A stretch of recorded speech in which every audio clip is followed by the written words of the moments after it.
Medan. Hai orang Medan, apa kabarnya? Senang sekali pastinya di hari Rabu 26 Oktober 2022. Spesial hari ini Zizi kedatangan tamu yang sangat luar biasa, tokoh inspiratif dari Kota Binjai. Ya, Zizi kedatangan langsung dari Kepala Dinas Pengendalian Penduduk Keluarga Berencana Kota Binjai dan Duta Genre Peduli Stunting Utama Putri Kota Binjai tahun 2022. Yes. Pagi hari ini Zizi bakal ngobrol-ngobrol bareng dengan Bapak Afwan APTMM selaku Kepala Dinas Pengendalian Penduduk Keluarga Berencana Kota Binjai, dan pastinya ada yang cantik, ada Nurul Fatma selaku Duta Genre Peduli Stunting Utama Putri Kota Binjai tahun 2022. Ya, spesial hari ini kita bakal ngobrol-ngobrol seputar stunting ya, sebuah isu penting yang sangat genting. Pasti kita akan mengangkat tema pencegahan stunting dari hulu. Ya, langsung aja. Selamat pagi Pak Afwan. Selamat pagi. Yes. Selamat pagi semua pendengar Radio PC FM. Iya, gimana kabarnya pagi hari ini Pak? Baik, alhamdulillah. Alhamdulillah. Yes, ada Kala Fatma nih. Gimana kabarnya Fatma? Selamat pagi. Selamat pagi semua. Sehat? Alhamdulillah sehat. Alhamdulillah. Yes, orang Medan yang hari ini kita bakal ngobrolin seputar stunting ya, seperti yang sudah kita ketahui bahwa stunting ini adalah kondisi gagal tumbuh pada anak yang diakibatkan dari kekurangan gizi kronis. Nah, Pak, kalau secara lengkapnya tadi kan secara ringkas ya Pak dikasih tahu, apa sih itu stunting Pak? Stunting ini sebenarnya sudah banyak mendengar semua ya masyarakat, tapi perlu saya jelaskan di sini bahwa stunting itu adalah kondisi gagal tumbuh kembang anak akibat kekurangan gizi kronis dalam jangka waktu yang lama, sehingga dapat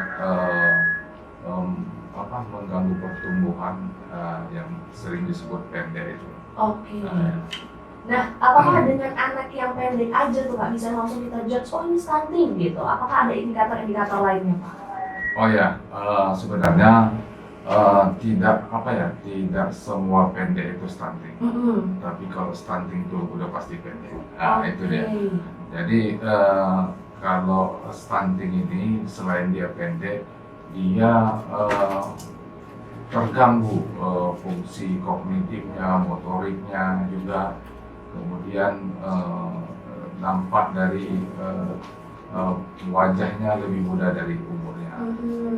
Jadi kalau anak-anak stunting ini biasanya dalam pergaulan nanti setelah dia besar nanti sangat sulit bersosialisasi dengan teman sebayanya. Itu tadi fungsi kognitif, motorik dia, kecerdasan dia, sehingga dia merasa minder ya ke depan. Makanya ke depan ini memang harus kita bersama-sama ya, supaya tidak ada lagi lah, kalau kita bisa minimalkan kasus stunting di Indonesia ini, khusus di Kota Binjai. Waduh, itu dia Medan. Ternyata perkembangan itu terganggu dari segi fisik dan juga mental ya Pak ya? Mental juga. Terbelakang pokoknya dari segi fisik dan juga mental. Nah, gimana sebenarnya perkembangan kondisi stunting di Indonesia khususnya di Kota Binjai sendiri Pak? Saya katakan secara nasional ya, memang kalau kita bandingkan dengan Sumatera Utara kita masih di bawah ya. Untuk nasional Sumatera Utara sekitar angkanya 25,8%, tapi di Binjai 21,7%. Tapi angka ini cukup besar, artinya hampir 4 anak itu satu yang stunting ya. Itu data dari SSGI tahun 2021. Oke. Tapi untuk setelah kita lakukan kegiatan-kegiatan untuk bersama-sama dengan lintas sektor, dapat saya sampaikan di sini Sisi ya, sebagai ketua penanganan penanggulangan stunting di Kota Binjai ini adalah Wakil Wali Kota Binjai. Sebagai penasihatnya itu Wali Kota Binjai. Artinya dengan kepemimpinan atau dengan power dari Bapak Wali Kota dengan Wakil Wali Kota, semua lintas sektor bekerja sama di Kota Binjai dalam penanganan stunting. Jadi angka-angka ini sebenarnya khusus untuk Kota Binjai setelah kita bekerja sama dengan dinas terkait, yaitu Dinas Kesehatan. Alhamdulillah sekarang anak stunting yang ada di Kota Binjai hanya sekitar 90 orang. Yang tersebar di beberapa kecamatan di Kota Binjai. Jadi sudah banyak sebenarnya program-program yang sudah kita laksanakan, walaupun tidak semua terpaku sama anggaran pemerintah, banyak juga kita harapkan swadaya-swadaya masyarakat. Dari beberapa kecamatan itu seperti di Binjai Kota, di Binjai Barat, di Binjai Selatan, itu Pak Camat dengan swadaya masyarakat ada membentuk namanya Binjai Kota Bogor Bertambah. Artinya anak-anak stunting yang ada di Binjai ini, baik di Binjai Kota, di Binjai kecamatan yang lainnya, diberi makanan tambahan setiap hari, diberi makanan asupan gizi supaya bobotnya bertambah. Dan setelah kita lihat perkembangannya memang ada kenaikan, dan sekarang dari 90 orang anak stunting di Kota Binjai, kondisi terkini ya sekarang ini sekitar 60 orang saja yang ada anak stunting. Berarti sudah turun ya Pak ya? Sudah turun. Nah, kalau dari ini yang Bapak bilang berarti dari lintas sektoral, berarti ada beberapa dinas terkait yang fokus untuk menangani stunting ini. Kalau boleh tahu di Kota Binjai sendiri itu dari dinas mana aja Pak? Jadi penanganan stunting ini saya harus juga lintas sektor, artinya tidak semata karena gizi ya, tidak bergizi. Dia juga harus lingkungan yang sanitasi yang baik, sumber air bersih yang tercukupi. Jadi hal-hal tersebutlah yang kita harapkan, tidak dari kesehatan saja yang ikut membantu di situ. Ada dinas PU ya kan, untuk jaringan untuk lingkungan, PUPR-nya, kemudian dari dari dinas dari PU lah, dari dinas kesehatan, dan juga dari perumahan pemukiman. Jadi sumber selain gizi itu harus didukung sama lingkungan. Nah, jadi semuanya itu harus mendukung ya Pak ya, agar program ini untuk mencegah stunting ini bisa terwujud dan bisa berhasil. Nah, tapi kan kita tahu bahwa Dinas PPKB sendiri itu adalah lembaga preventif ya Pak ya, di mana kita mengupayakan untuk mencegah sebelum terjadi. Nah, gimana, apa sih Pak langkah yang paling efektif untuk dapat mencegah stunting di Indonesia, khususnya di Kota Binjai? Oh, langkah efektifnya ya. Jadi sebenarnya ya, kalau sudah terjadi nih sekarang ini, artinya seperti di Binjai ini ada 90 anak, ini artinya sudah ditangani lah, harus bersama-sama bagaimana tidak stunting lagi. Tetapi apabila dari hulunya ini, dari hulu tidak tertangani, itu menjadi kewenangan dari dinas PPKB kita. Artinya apabila semacam apa ya, kalau kita tidak stop produksinya dalam arti remaja, kemudian calon pengantin, terus menikah, dia tidak kita berikan pengetahuan bagaimana hidup sehat, supaya dia nanti dalam melahirkan nanti sudah melahirkan bayi-bayi yang tidak stunting. Kalau kita asumsikan sekarang jumlah kelahiran anak misalnya 100 orang saja, kalau misalnya persentase dari yang lahir ini masih cukup tinggi seperti yang di Kota Binjai 21, artinya anak yang lahir ini sekarang 90 yang stunting, terus ada setiap harinya bertambah, artinya pemerintah kita akan kelabakan. Makanya kita dari Dinas PPKB tetap melakukan preventif di hulu lah. Dan kita sekarang ini ada program di Dinas PPKB, itu program Catin namanya, calon pengantin. Kalau pasangan calon pengantin yang akan melaksanakan pernikahan harus dulu mendaftarkan ataupun diberikan pembekalan dulu Dinas PPKB. Artinya calon pengantin ini sudah harus tahu dia bahwa bagaimana membentuk keluarga dan diperiksa kesehatannya, Jadi calon pengantin yang akan melaksanakan perkawinan itu memang nanti calon pengantin yang betul-betul sehat dan yang akan melahirkan generasi di kemudian hari. Wah, menarik sekali ya. Ternyata Kota Bina sendiri khususnya di Masjid PKB juga fokus ya Pak ya untuk menangani sebelum terbentuknya atau sebelum adanya kehamilan gitu ya, dari segi calon pengantin untuk datang dulu untuk diedukasi dulu gitu ya Pak ya. Edukasi dan diberi pembekalan dari psikolog, kemudian ada dari BNN ya, saya lupa dari lintas sektor kita ada BNN, ada dinas sosial juga. Jadi selain dinas kesehatan, jadi calon pengantin selain diperiksa kesehatan juga tes narkoba ya. Tes narkoba ya Pak ya. Jadi jangan nanti calon pengantin ini yang kita harapkan betul-betul sehat. Apabila nanti dia terindikasi pemakai narkoba itu akan rumah tangga mereka ke depan lebih rentan terhadap percayaannya.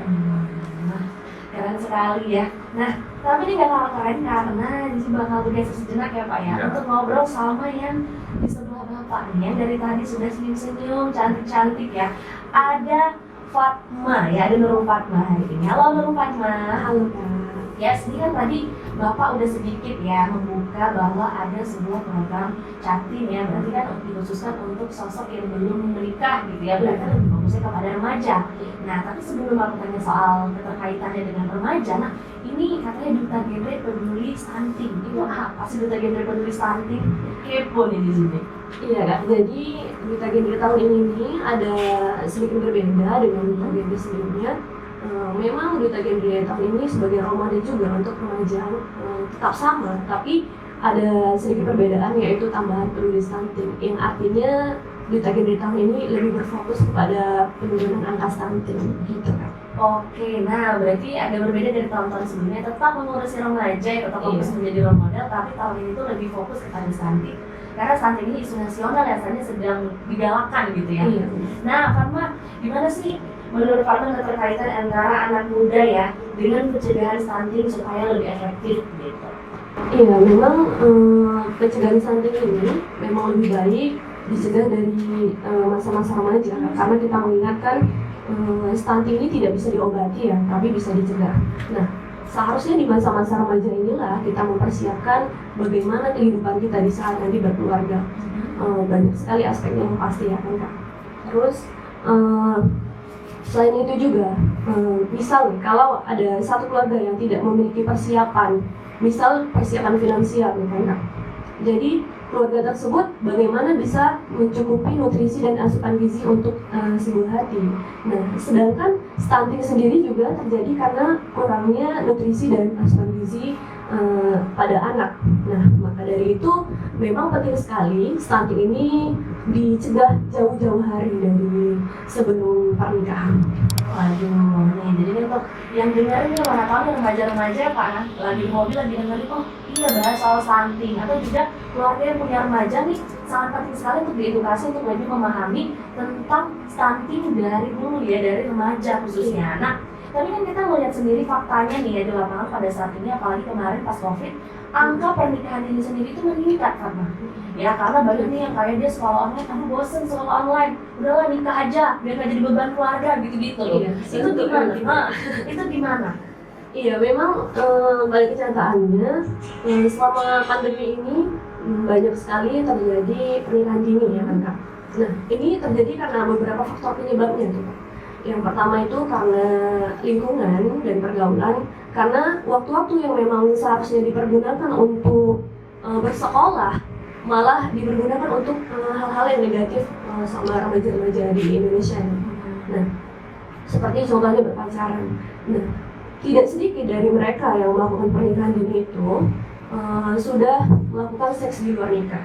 Dan tidak hanya itu, banyak juga dari mereka yang sudah terjadi kehamilan yang tidak diinginkan. Jadi orang tua ini mau nggak mau nih ya kan Kak, jadinya mau nggak mau jadi menikahkan anak tersebut. Nah, selain itu juga pernikahan dini ini juga terjadi karena kurangnya pengetahuan remaja tentang dampak dari pernikahan dini itu sendiri. Nah, sedangkan dampak dari pernikahan dini itu kan banyak sekali ya Kak. Jadi seperti dari mental sendiri, terus dari kesehatan, terlebih-lebih wanita. Nah, banyak sekali risiko yang akan dihadapi, baik itu dalam masa kehamilan, terus persalinan, bahkan nanti anaknya juga berisiko stunting. Nah, jadi keterkaitannya dengan stunting ini juga sangat besar, Kak. Karena kalau misalnya nih di pernikahan dini sendiri angkanya semakin meningkat, maka stunting juga besar kemungkinan akan meningkat. Waduh, akan sangat berisiko fatal ya Pak ya untuk kelangsungan dari penerus bangsa negara kita ini. Nah, tapi kalau di Kota Binjai sendiri, apa sih penyebab paling dominan gitu bisa terjadinya pernikahan dini seperti yang tadi Fatma katakan?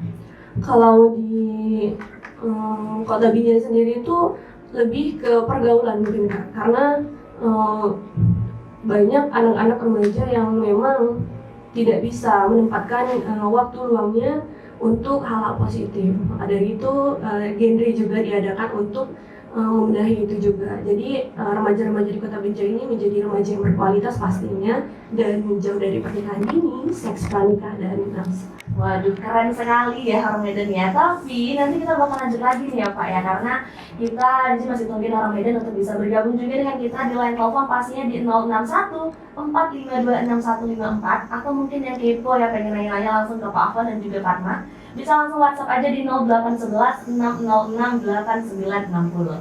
Untuk yang main sosmed langsung aja di Facebook dan juga Instagram kita di @vcradio, dan untuk kamu yang main di Twitter bisa langsung aja di @vcradiomedan. Ya seorang Medan, nanti kita bakal balik lagi untuk ngobrol dan membahas tuntas seputar stunting. Pokoknya kamu jangan kemana-mana, cuma di 896 FM Visi Radio, musik terbaik orang Medan.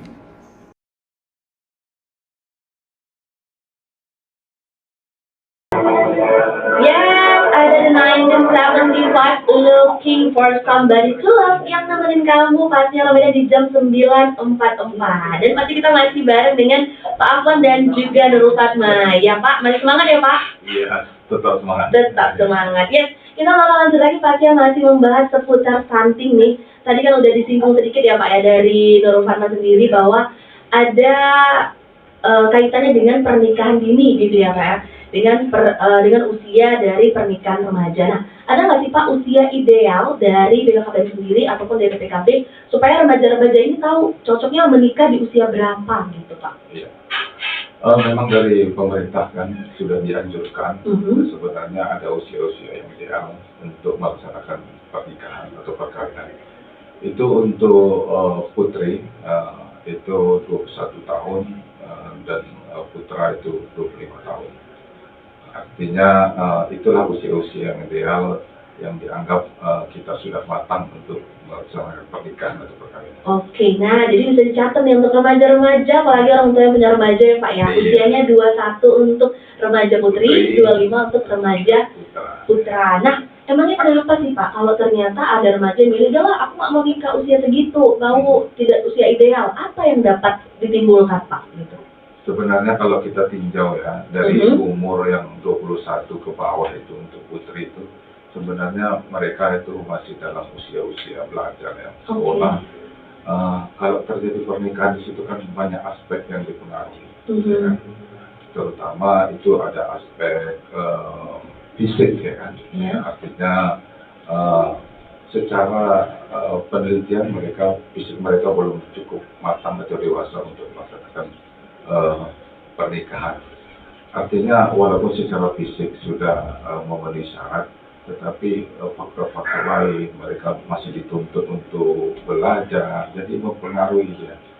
Kalau umur yang sudah 21 untuk putri, 25 untuk putra, artinya si putra sebagai penanggung jawab keluarganya, artinya sudah selesai kuliahnya, mungkin sudah ada penghasilan ya kan, tidak tergantung sama keluarga. Ya.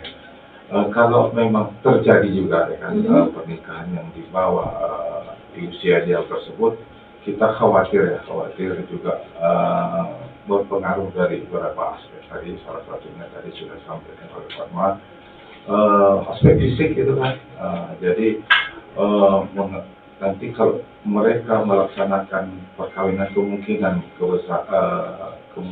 terjadi keguguran sewaktu hamil, kemudian tekanan darah itu tadi tidak stabil, kemungkinan kelahiran anak yang prematur, berat badan lahir anak rendah, kemudian cacat bawaan. Itu berpengaruh tadi, selain faktor fisikis itu tadi, mungkin dalam keluarga karena usia ini masih belum stabil, sering terjadi cocok gitu ya, Pak, ya? cekcok, yang parahnya lagi terjadi KDRT ya, seperti siapa itu? Waduh, yang satu lagi viral ya Pak, yang waduh.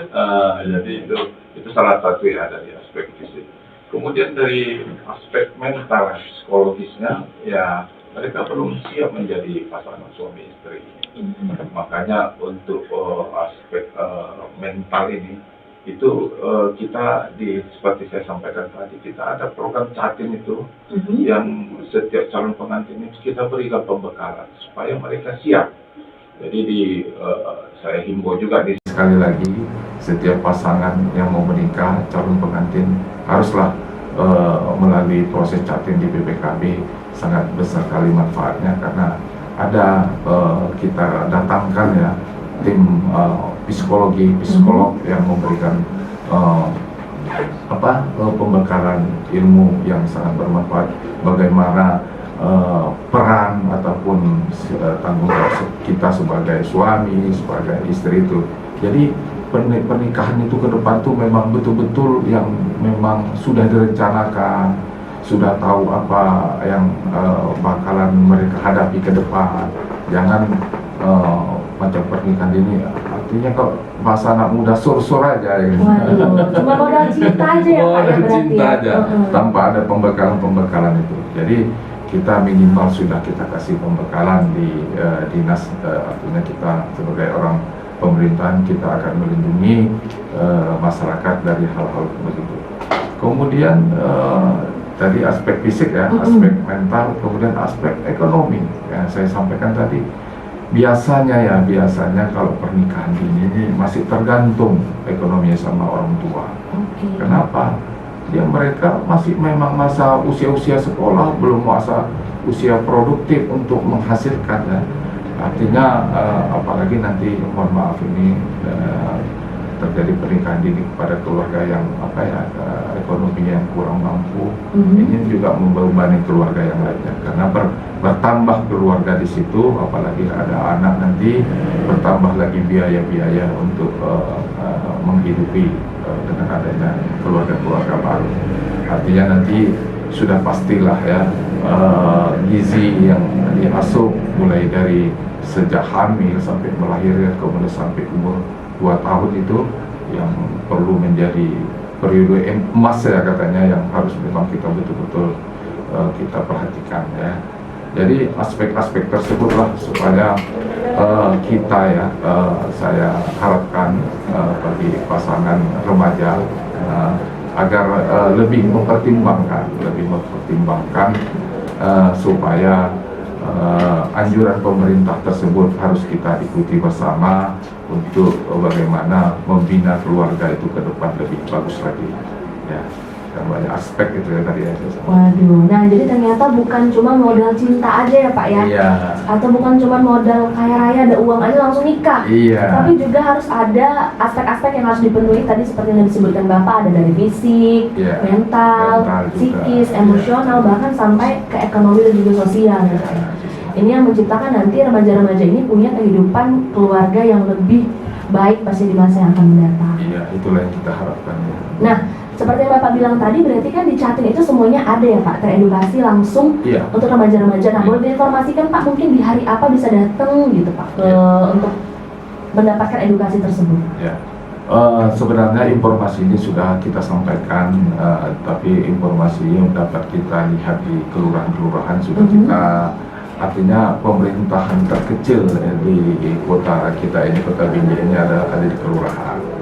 Situ sudah kita sampaikan informasi berupa leaflet bahwa setiap calon pengantin yang akan kita laksanakan pembekalan di dinas PPKB itu setiap Selasa dan Kamis. Oke, Selasa dan Kamis ya Pak ya. Tinggal diatur saja kapan waktu yang lebih lebih luang untuk ikut program tersebut. Waduh, kapan lagi ini untuk biayanya Pak? Nanti tiba-tiba nyampe sana harus bayar berapa ratus ribu atau gimana? Ada biaya nggak Pak? Inilah kepeduliannya pemerintah kita khususnya Kota Binjai. Ini semua program tersebut gratis. Saya sampaikan di sini kalau misalnya ini contoh untuk pemeriksaan narkoba itu biasanya kalau kita untuk melamar pekerjaan Iya, bukan benar-benar. itu kan harus ada tes narkoba. Itu biaya mungkin sampai 100-200 ribu. Ini kita gratiskan. Artinya dengan dengan program tersebut kita supaya masyarakat mau untuk memeriksakan dirinya, terutama pemeriksaan kesehatan itu tadi kan. Jadi setiap calon pengantin itu kita periksa HB-nya, kita lihat kondisi kesehatannya, dia tidak kemungkinan secara fisik itu memang betul-betul siap. Waduh, keren sekali ternyata ya kepedulian dari pemerintah dan juga dinas PPKP Kota Binjai nih. Jadi buat orang Medan ya yang mungkin punya keluarga ataupun teman yang di Kota Binjai dan juga seluruh warga Binjai yang saat ini sedang mendengarkan, harus ya yang mau menikah harus datang dulu, diikutin dulu program Catin ya Pak ya, baru bisa melanjutkan ke jenjang pernikahan. Karena ini sangat penting, biayanya gratis, semuanya terjamin akan mendapatkan edukasi untuk mempunyai kehidupan rumah tangga yang baik ya pastinya Pak. Tapi yang program kita ini khusus orang Binjai. Khusus untuk warga Binjai. Tapi kalau calon suaminya di luar Binjai juga harus periksakan kesehatan. Harus ikut tetap ya Pak ya. Tetap. Nah, jadi ini khusus untuk warga Binjai. Nah, mendapatkan satu keuntungan ya, privilege, bisa ikutan Catin gratis dan juga pasti bisa mendapatkan edukasi yang sangat penting. Nah, kita bergeser kembali pastinya ke Duta Genre kita ya, ke Fatma. Nah, Fatma nih tadi kan Bapak sudah menyinggung ya tentang persiapan dari remaja. Kita terus-terusan mengupayakan dan mengoptimalkan di remaja. Nah, sebenarnya apa sih yang harus dipersiapkan remaja agar terhindar dari berbagai permasalahan dalam rumah tangga yang dapat memicu kelahiran anak stunting? Iya, sebagai remaja banyak sekali aspek yang memang harus kita persiapkan. Karena kan kita ingin berkeluarga itu pasti menginginkan keluarga yang berkualitas, begitu juga anak-anak yang dilahirkannya nanti. Nah, untuk persiapannya sendiri itu yang pertama itu usia. Nah, usia ini sangat penting karena nanti juga ada kaitannya dengan aspek yang kedua, yaitu kesehatan atau fisik. Nah, ibaratnya seperti ini, jika wanita yang menikah di bawah usia ideal itu banyak sekali resikonya, seperti waktu mengandung terjadi keguguran, terus di saat persalinan itu terjadi pendarahan yang luar biasa, dan dikhawatirkan juga anak yang dilahirkan juga terkena stunting. Nah, selain itu ada juga aspek selanjutnya, yaitu aspek kognitif. Nah, ini berkaitan dengan konsep keluarga itu mau dibawa kemana. Nah, tujuan dari keluarga. Jadi sebelum kita berkeluarga, kita harus tahu nih tujuan dari keluarga itu, keluarganya menjadi seperti apa, anaknya bagaimana. Nah, untuk sebelum berkeluarga kita harus memiliki tujuan tersebut.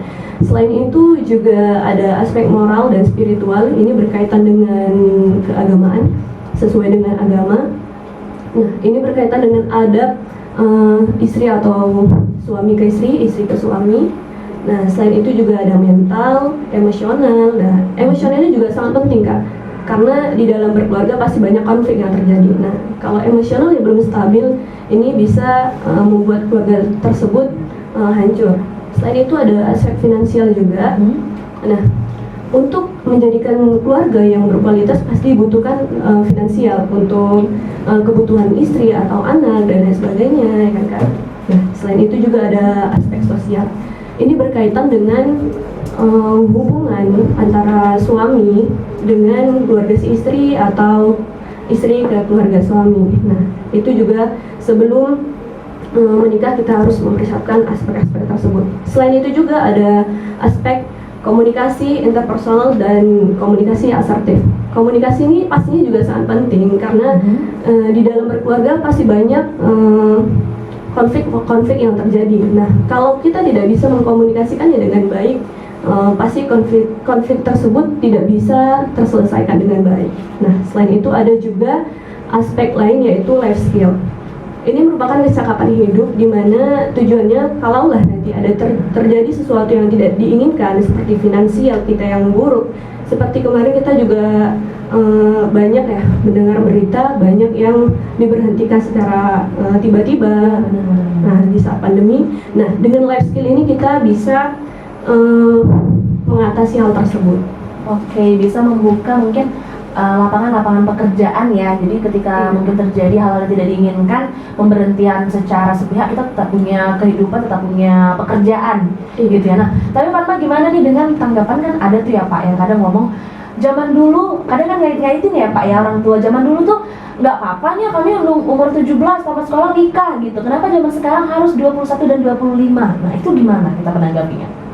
Ya seharusnya sebagai remaja lebih pintar lagi menanggapi. Memang itu udah jadi kayak kebiasaan orang zaman dulu ya enggak. Nah untuk remaja-remaja milenial sebelum mengambil keputusan seharusnya lebih memikirkan apa sih dampak negatif dari keputusan itu yang kita ambil. Nah dari situ seharusnya remaja-remaja yang sekarang ini harus lebih berpikir maju, karena dampak dari pernikahan ini itu sudah sangat banyak sekali pastinya. Dan sangat beresiko pastinya ya Pak ya. Risiko tadi. Nah gimana Pak tadi, kalau dari Fatma kan kita harus sebagai remaja milenial ini lebih berpikir maju ya Pak ke depannya, untuk jangan mengambil keputusan sembrono nih langsung aja, ya nggak apa-apa zaman dulu nggak apa-apa. Nah kalau dari Bapak pribadi gimana Pak? Sementara kan ada tuh kadang yang ngomong gitu ya Pak ya, zaman dulu orang tua kita tuh umur 17 katanya, umur 16 toh sehat aja gitu. Zaman sekarang nih kenapa harus 21 dan 25 gitu Pak? Sebenarnya permasalahan dulu sama sekarang ini kan berbeda ya. Betul. Tantangan-tantangan baik kita dulu dan sekarang. Dulu tidak ada gadget, sekarang sudah kita tahu semua kondisi di belahan dunia manapun. Artinya persiapan dulu dengan sekarang pasti berbeda. Sebagai orang tua dulu mendidik anak dengan sekarang juga berbeda. Makanya pemerintah sekarang ini sudah mengkaji ya, itu sebenarnya itu sudah menjadi umur yang ideal 21 dan 25 untuk putra. Bagaimana hal tersebut harus kita jalankan ya, kita memang dari pemerintahan kalau melalui prosedur memang akan kita beri pengertian supaya jangan terjadi pernikahan ini, karena dampak-dampaknya cukup besar dari ke depan bagi sebenarnya si keluarga itu sendiri. Tetapi sebagai pemerintahan sebenarnya kita tidak terlepas, kalaupun terjadi nanti memang pemerintah harus ikut serta membimbing ataupun tetap peduli dengan menyiapkan fasilitas-fasilitas yang ada di pemerintah, termasuk fasilitas kesehatan ya. Waduh, nah ini jadi buat remaja-remaja ataupun orang tua yang punya remaja yang kadang berpikir masih seperti itu ya Pak ya. Iya. Untuk pikiran seperti itu bisa pelan-pelan kita hapuskan, karena tentu perbedaan zaman dulu dengan zaman sekarang sudah sangat berbeda sekali ya Pak ya, dari segi perkembangan ilmu pengetahuan, dari segi makanan juga ya Pak ya, yang mempengaruhi dari segi hormon dan juga kesehatan bagi remaja itu sendiri. Nah, orang Medan pasti masih seru sekali kan? Nah, masih di sini masih tungguin kamu di line telepon di 061 452 6154, atau kamu boleh kirim pertanyaan kamu ataupun apa nih yang masih kamu kepo ya di layanan WhatsApp kita di 0811 606 8960. Ya seorang Medan, nanti kita bakal balik lagi pasti yang masih ngobrolin seputar santai dengan Pak Afwan dan juga Nurul Fatma. Pokoknya kamu jangan kemana-mana, cuma di 896 FM Visi Radio, musik terbaik orang Medan.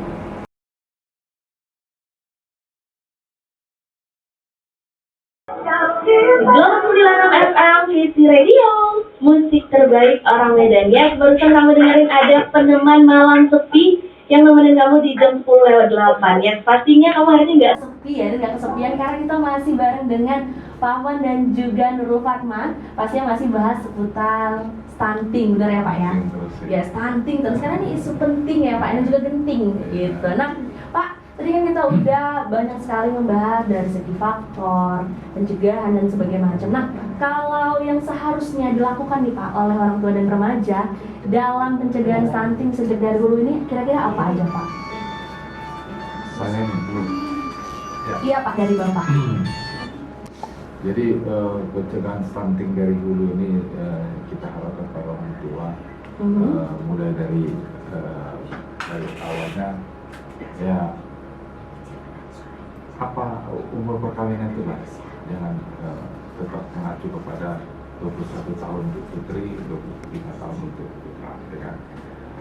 Tapi kalau seandainya sudah terjadi, ya, dampingi si anak, dampingi, diberi, artinya si orang tua pasti lebih berpengalaman ya daripada si anak, dampingi, berikan bimbingan bagaimana menghadapi kehidupan berkeluarga ke depan.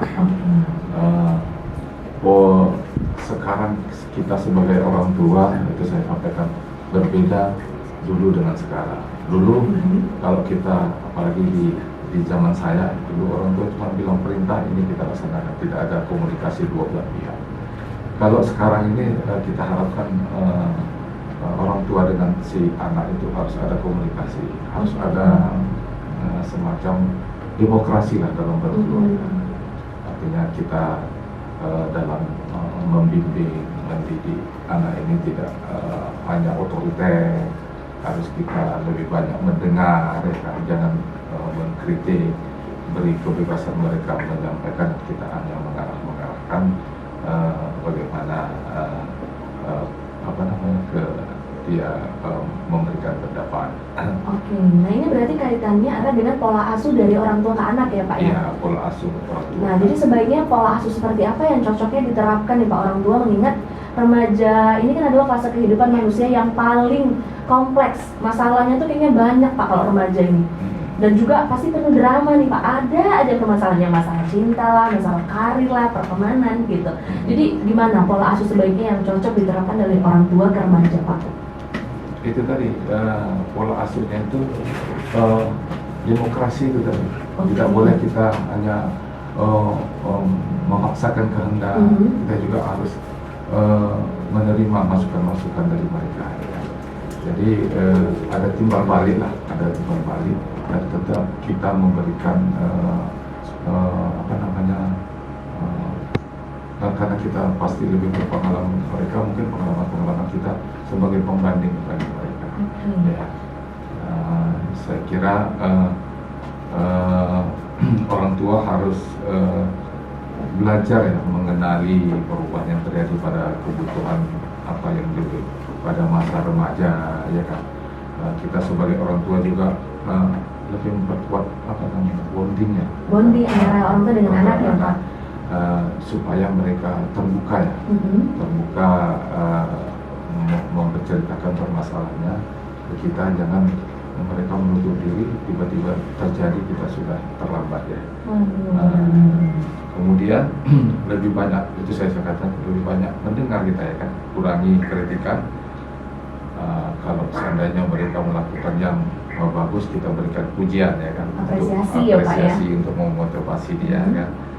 Kemudian dalam ini memang harus ada aturan-aturan, seperti kesepakatan bersama. Saya terus terang sama anak-anak tetap berlaku ya, kalau tidak ada hal-hal yang penting di luar itu, maghrib harus di rumah. Harus sudah di rumah harus semua ada ya di Pak. rumah, kecuali ada alasan-alasan mereka belajar di luar, tapi maghrib itu harus sudah berkumpul dengan keluarga di rumah ya kan. Kemudian yang pasti kita tetap awasi ya, aktivitas anak di luar rumah, kemudian pemanfaatan gadget ya. Oke, benar sekali. Saya kebetulan masih ada anak SMA di rumah ya kan. Itu penggunaan gadget yang untuk khusus bermain itu kami sudah sepakat di hari libur saja. Di hari libur, jadi memang itu aturan. Jadi seperti yang tadi harus ada kita buat aturan-aturan supaya kita semua mempunyai tanggung jawab masing-masing. Kemudian kita sebagai orang tua ini, kalau kita berbicara tanpa ada bukti ya, harus ada panutan sebagai role model kita. Kita misalnya ya kita yang saya Islam ya kan, misalnya kita untuk supaya anak-anak sholat ya kita harus sholat gitu. Jadi menjadi contoh ya Pak ya. Sebagai contoh, jadi sebenarnya pembelajaran yang paling efektif itu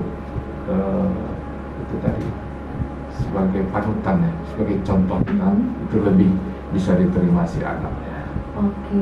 Saya kira itu banyaklah ya hal-hal yang lain yang memang kondisi sekarang ini kita harus menyesuaikan dengan kondisi lingkungan. Tapi yang saya sampaikan tadi itulah poin-poin yang mendasar ya, bagaimana pola asuh anak di Yang sekarang. sebaiknya diterapkan ya Pak ya. Wah, luar biasa sekali ya pastinya buat orang tua khususnya nih untuk bisa ya diterapkan beberapa pola asuh dasar yang tadi sudah disampaikan oleh Pak Afwan sendiri, gimana sebenarnya orang tua jangan otoriter aja ya Pak ya, nuntut A, B, C sampai Z, tapi ternyata orang tuanya tidak mencontohkan, sehingga si anak pun jadinya melakukannya ogah-ogahan gitu ya Pak ya. Jadi lebih ke bagaimana orang tua bisa menjadi role model untuk anaknya, mencontohkan, barulah bisa mengajak serta anaknya. Dan pastinya jangan lupa untuk menerapkan pola asuh demokratis ya Pak ya di dalam rumah ya. Nah, supaya jangan anak ini merasa dituntut aja, tapi juga diberikan kesempatan juga haknya sebagai seorang anak untuk berbicara dan juga memberikan pendapat, gitu ya Pak. Supaya bisa kita gali sebenarnya sesuatu yang dia sampaikan itu apa alasan-alasannya ya kan. Betul. Supaya kita bisa memberikan masukan kepada si anak. Jadi supaya si anak juga tidak merasa terpojokan tapi bisa saling berdiskusi nih antara orang tua dengan anak. Keren sekali. Oke, kita bergeser kembali pastinya ke Fatma nih ya, selaku Duta Genre Peduli Stunting Utama Putri Kota Binjai. Nah Fatma, ini kan Fatma ini Duta Genre berarti kan bermitra kerja dengan Dinas PPKB Kota Binjai. Iya. Nah, tapi kalau sejauh ini ya, sebagai seorang Duta Genre, apa sih yang udah dilakukan dalam mendukung program Dinas PPKB Binjai untuk percepatan penurunan stunting di Kota Binjai? Iya, nah untuk upaya percepatan stunting sendiri, Duta Genre Kota Binjai itu bekerja sama dengan Forum Genre Binjai dengan mengedukasi terutama untuk remaja-remaja Kota Binjai, yaitu di PIK-R yang ada di Kota Binjai. Nah, selain itu juga Forum Genre juga sering mengadakan seperti webinar, workshop untuk mengedukasi remaja-remaja yang ada di Kota Binjai. Nah, selain itu juga kami juga mengedukasi remaja di Kota Binjai melalui sosial media. Nah, dan selain itu kami juga nanti ada rencana di Desember kami akan mengadakan roadshow, langsung turun ke lapangan untuk memberikan pemahaman kepada masyarakat, terkhusus nih remaja-remaja Kota Binjai tentang pentingnya permasalahan stunting ini, Kak. Oke, berarti dalam waktu dekat ini bakalan turun roadshow ya? Iya. Dari itu salah satu program dari Duta Genre dan juga Forum Genre Kota Binjai. Iya. Waduh, keren sekali ya, luar biasa nih. Berarti untuk remaja-remaja di Kota Binjai harus ikutin roadshow-nya pastinya, dan juga nggak cuma roadshow, juga bisa tadi katanya di sosial media. Bisa di mana nih kalau mau ngunjungin dari teman-teman Duta Genre? Kalau di sosial media kami aktif di Instagram Forum Genre Binjai untuk edukasi, dan Fatma sendiri juga ada mulai membuat podcast untuk permasalahan-permasalahan yang ada di remaja. Untuk Instagramnya sendiri, untuk Forum Genre Binjai itu @forumgenrebinjai, dan untuk Instagram Fatma sendiri Nurul Fatma 230. Oke, nah pokoknya langsung aja digali informasi-informasi ya seputaran remaja, seputaran stunting, apapun yang pengen orang Medan dan juga khususnya warga Binjai ketahui tentang Duta Genre dan juga Forum Genre Kota Binjai. Nah, kalau dari Fatma sendiri nih, kan karena kita juga ternyata nggak terasa nih Pak, waktunya juga sudah mau habis nih. Kalau dari Fatma sendiri, apa sih pesan dan juga harapannya bagi teman-teman remaja yang mendengarkan talk show kita hari ini? Kalau pesannya untuk remaja, jangan terburu-buru mengambil keputusan untuk mengambil langkah untuk berkeluarga. Kita harus memikirkan juga dampak negatif dari keterburuan kita itu tadi. Karena kita kan ingin membangun keluarga yang berkualitas, jadi harus benar-benar dipersiapkan dan lebih maksimal lagi untuk menerapkan 5 transisi kehidupan, karena dengan menerapkan 5 transisi kehidupan kita juga bisa mencegah stunting. Nah, untuk harapannya sendiri, Fatma berharap remaja-remaja Kota Binjai lebih memikirkan prestasi, jangan terlalu memikirkan tren-tren yang mungkin sekarang lagi viral tapi tidak ada manfaatnya gitu kan. Nah, lebih menjadi remaja yang berkualitas lah pastinya. Nah, selain itu juga untuk harapannya, Fatma berharap dengan mengedukasi remaja di Kota Binjai bisa menurunkan angka stunting di Kota Binjai. Oke, mantap, luar biasa ya. Jadi penerapan 5 transisi kehidupan tadi. Kalau boleh di-spill dikit apa aja 5 transisi kehidupan tuh Fatma? Ya, yang pertama itu berpola hidup sehat, yang kedua meraih pendidikan setinggi-tingginya, yang ketiga mencari pekerjaan, yang keempat itu barulah berkeluarga, dan yang kelima bermasyarakat. Oke, luar biasa, mantap dari Fatma. Nah, kalau dari Pak Afwan sendiri Pak, sebagai closing statement kita di pagi menjelang siang hari ini ya Pak ya, apa kira-kira yang disampaikan khususnya untuk warga Binjai? Ya, seperti kita ketahui bersama bahwa angka stunting di Kota Binjai cukup besar, artinya di angka 21,7%. Kami dari pemerintah sangat berharap kiranya angka-angka tersebut dapat kita turunkan seperti yang diharapkan oleh pemerintah, bahwa kita harus di angka 14% ya tahun 2024. Jadi bagaimana target-target tersebut tercapai, kita harapkan seluruh lintas sektor dari pemerintah maupun masyarakat sama-sama bekerja sama dalam penurunan stunting. Dan kita harapkan sebenarnya program penurunan stunting ini lebih banyak kita berharap di hulu, pencegahan di hulu, artinya mulai dari remaja, kemudian pasangan usia subur, kemudian calon pengantin, kemudian ibu hamil nanti bagaimana mereka dalam sampai melahirkan nanti dalam kondisi sehat. Jadi generasi-generasi ke depan itu terbebas dari stunting. Kami dari Dinas PPKB Kota Binjai khususnya kepada calon pengantin yang ada di Kota Binjai, silahkan datang ke Kota Binjai, silahkan datang ke Dinas PPKB untuk melaksanakan program Jatim yang kami sangat bermanfaat ya bagi si calon pengantin. Di situ ada pembekalan-pembekalan yang akan diterima si calon pengantin, bagaimana mereka ke depan lebih siap dan lebih siap untuk menikah dan melahirkan nanti dengan anak-anak yang lahir nanti bebas dari stunting, yang kedepannya tidak menjadi beban bagi keluarga dan masyarakat khususnya di Kota Binjai. Waduh, luar biasa sekali. Itu aja Pak. Ya.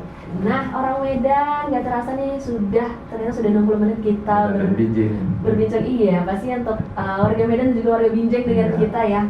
Nggak terasa nih kita sudah 60 menit berbincang-bincang dan juga ngobrol dengan Pak Afwan dan juga Nurul Fatma selaku Dirjen Kota Binjai dan juga Kepala Dinas PPKB Kota Binjai, yang pasti tetap ya diupayakan untuk dapat datang ya Pak ya ke Dinas PPKB Kota Binjai untuk dapat mengikuti program Catin, dan juga khususnya untuk remaja-remaja untuk bisa lebih aware dan lebih peduli lagi untuk meningkatkan yang namanya kepedulian terhadap usia ideal menikah di angka 21 untuk wanita dan 25 untuk pria. Yes, terima kasih saya ucapkan untuk Pak Afwan dan juga Fatma yang sudah memberitahu kita informasi seputar pencegahan stunting. Pastikan kamu Ramadan masih standby di Visi Radio, dan pastikan kita bakal ketemu lagi dengan talk show berikutnya, pasti dengan sosok-sosok inspiratif lainnya. Nah, tapi sebelum kita tutup Pak, ini kita ada slogan ya Pak ya. Katanya kalau kita bilang bangga kencana, kita bakal jawabnya 2 anak lebih sehat berencana itu keren gitu ya Pak ya. Oke, jadi orang Medan bisa ikutan ini juga ya. Oke, langsung aja, bangga kencana, 2 anak lebih sehat berencana itu keren. Waduh, tangannya harus lock gitu ya Pak ya. Terima kasih orang Medan untuk kamu semua yang udah dengar kita, yang udah gabung dengan telepon di WhatsApp dan juga di sosial media. Pastikan kamu tetap harus peduli terhadap pencegahan stunting, karena ini isu yang sangat penting dan juga sangat genting. Oke deh orang Medan, akhir kata Fazli Syafila pamit. Terima kasih dan bye orang Medan. Salam bangga kencana. 2 anak lebih sehat berencana itu keren.